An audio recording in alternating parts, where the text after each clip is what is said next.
Isang dayuhang vlogger na inakusahan ng pang-abuso sa mga guwardiya at kababaihan sa BGC ay naaresto ng SID. Dahil dito, ang mga banyaga na sangkot ay nakatakdang ma-blacklist at i-deport mula sa Pilipinas. Sa ibang balita, ang pagsing ng Joint Circular para sa pagtatayo ng Child Development Center sa bawat lokal na unit ng gobyerno ay nasaksihan ni Pangulong Ferdinand Marcos Jr. Ito ay bilang tugon sa lumalaking pangangailangan ng mga bata.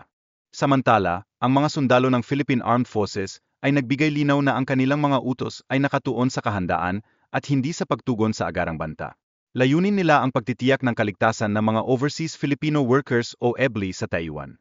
Ang operasyon na ito ay naglalayong tuklasin ang posibleng koneksyon ng mga inaresto sa Philippine Offshore Gaming Operator o POGO. Bahagi ito ng mas malawak na pagsisiyasat na isinagawa ng mga otoridad. Ang mga inaresto ay kakaharapin ang mga kasong may kinalaman sa paglabag sa Comprehensive Firearms and Ammunition Regulation Act. Nakatakdang sumailalim sa inquest proceedings ang mga sospek. Sa Senado naman, naganap ang mga pagdinig ukol sa legalidad ng pagkakaaresto kay dating Pangulong Rodrigo Duterte. Sa kabila ng kahalagahan ng issue, maraming opisyal ng gobyerno ang hindi dumalo sa mga pagdinig. Inilarawan ni Deputy Majority Leader Paolo Ortega ang pangangailangan na ilabas ang mga pangalan ng mga tumanggap ng confidential funds upang mapalakas ang ebidensya laban kay E. Duterte sa impeachment trial. Sinabi naman ni Lawrence Defensor na handa na ang prosecution team sa mga tanong ng depensa.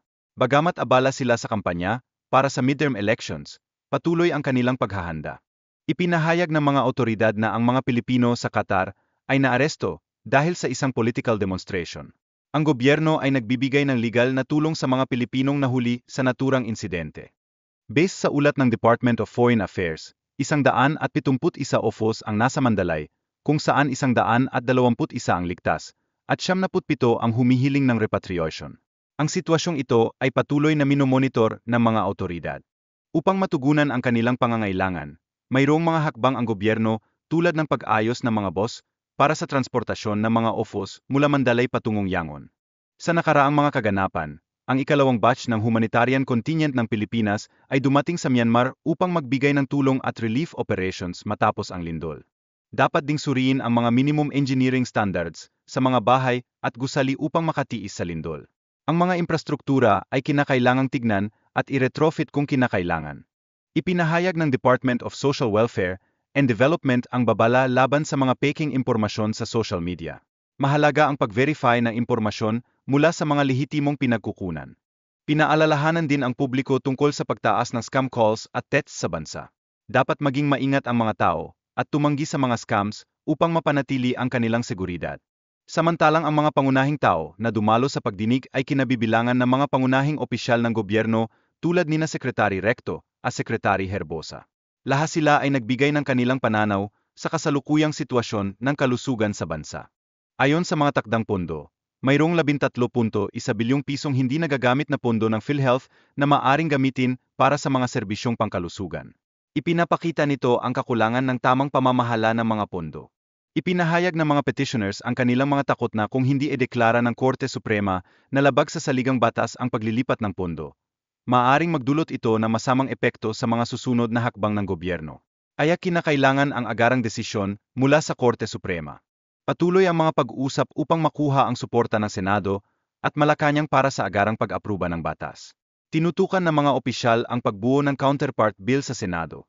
Ang bagong panukalang batas ay naglalaman ng mga multa na hindi bababa sa IAE 50,000 at maaring makulong ng hanggang 6 na taon.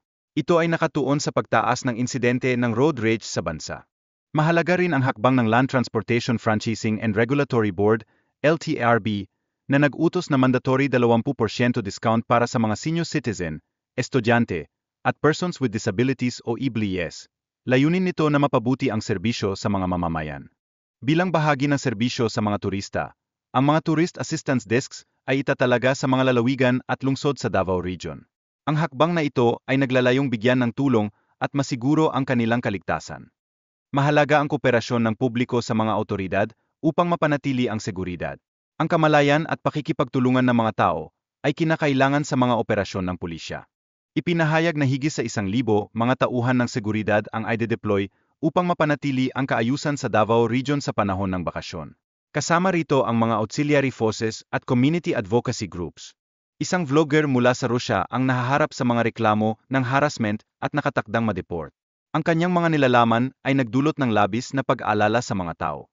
Kasunod na malakas na lindol sa Myanmar, patuloy ang operasyon ng mga Pilipinong rescuer sa paghahanap at pagsagi. May mga nawawalang Pilipino na kailangan pang matagpuan. Ang modus operandi ng sospek ay ang pagpapanggap bilang opisyal ng pulis upang makuha ang gadgets mula sa mga biktima. Ito ay nagdulot ng takot at pangamba sa mga mamimili sa online na merkado. Bilang tugon, pinayuhan ng mga pulis ang publiko na maging maingat sa kanilang mga kasosyo sa online na transaksyon. Dapat nilang suriin ang mga social media account upang matiyak ang kanilang kredibilidad. Dahil dito, ang ESBLE ay nagbigay ng babala ukol sa mga peking impormasyon tungkol sa cash at bigas na ipinamamahagi online. Isang halimbawa ito ng pagkalat ng maling balita na nagdudulot ng pagkalito sa publiko. Ang mga natural na sakuna, gaya ng lindol, ay nagdadala ng mga hamon sa ating mga komunidad at nagpapakita ng pangangailangan para sa mga lider na may malasakit at integridad. Mahalaga ang tulong ng gobyerno sa mga ganitong pagkakataon. Higit pa rito, mahalagang bantayan ang antas ng asukal sa dugo at body mass index para sa mas malusog na puso. Ang mga ito ay pangunahing hakbang upang maiwasan ang mga sakit sa puso. Ayon sa isang pag-aaral, ang mga political dynasty ay nahahati sa iba-ibang kategorya base sa bilang ng mga miyembro na may posisyon sa gobyerno. Ang sistemang ito ay maaring magdulot ng mga isyu sa pamamahala. Sa kabila nito, may mga panukala sa Kongreso na naglalayong ipasa ang batas laban sa political dynasty, subalit tila hindi ito umuusad. Ang mga mambabatas ay nahaharap sa mga hamon ng sariling interes sa politika. Samantala, ang isang rider na naaksidente ay nahulog at tinamaan ng isa pang motorsiklo. Sa isang video, makikita na tila hindi nagpakita ng pag-alala ang ibang rider na tumambay sa lugar. Pagkatapos ng aksidente, nakatanggap ng tulong mula sa mga tao ang biktima. Sinasabing nakabawi ng kamalayan ang biktima habang inaasikaso ng mga bystander.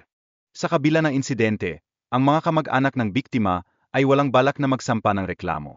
Ang kapatid ng rider ay nagpunta sa tanggapan ng pulisya upang makakuha ng ulat ukol dito. Mula pa noong 1972, hindi umabot sa 70% ang turnout ng mga botante sa mga halalan. Nangyari ito at nagdudulot ng pangamba sa mga eksperto tungkol sa pakikilahok ng mga mamamayan. Kasama ng mga dahilan ng hindi pagboto ay ang kawalang interes at hindi pagkakaalam sa mga kandidato. Dapat magpatupad ng mga hakbang ang mga ahensya upang mapataas ang kamalayan at interes sa pagboto.